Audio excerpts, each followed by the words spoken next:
ข่าวว่าน้องไปไทยได้ดีไปพบคนรวยห้างนี้อ้ายนี่ก็ดีใจนำตอนอยู่กับอ้ายพาเจ้าทุกข์ละบากละกำย้อนจนหาเศร้ากินคำน้ำคำจึงทิมอ้ายไปคิดมาอย่างใดอดีตฝังใจนั้นบ่เคยลืมคิดมาแล้วน้ำตาซึมเขาลืมไปมีคนมาให้จากไปหาเงินเหตุการณ์อยู่ที่เมืองไทยไอ้ก็กัดใจบ่ได้จริงไปจากอ้ายวันนั้นมาจนสั้นจอมขวัญนั้นมีใหม่แล้วคนรวยเขาพาน้องแก้วสุขสบายมีเงินมีคำดีใจน้ำเด้อถึงอายจะเจ็บจะซ้ำเพื่อน้องได้ดีนำคำสิทำใจไว้ให้ได้ข่าวว่าน้องไปไทยได้ดีขอให้น้องจงสุขี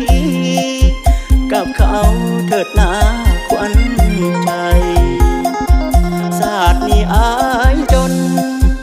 ยอมทนด้วยความปองไม่ไปได้ดีอยู่ที่เมืองไทยอายนี้ดีใจนำเด้อ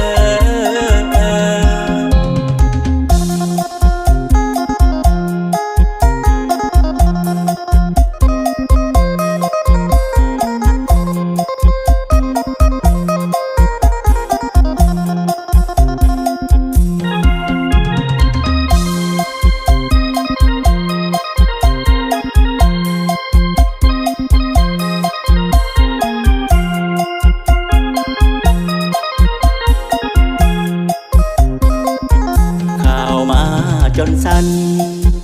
จอมขวัญนั้นมีใหม่แล้วคนรวยเขาพาน้องแก้วสุขสบายมีเงินมีคำดีใจน้ำเด้อถึงอายจะเจ็บจะซ้ำเพื่อน้องได้ดีนำคำสิทำใจไว้ให้ได้ข่าวว่าน้องไปไทยได้ดีขอให้น้องจงสุขีกับเขาเถิดนาขวัญใจศาสตร์นี้อายจน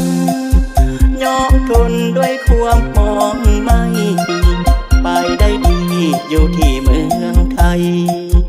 อายนี้ดีใจนำ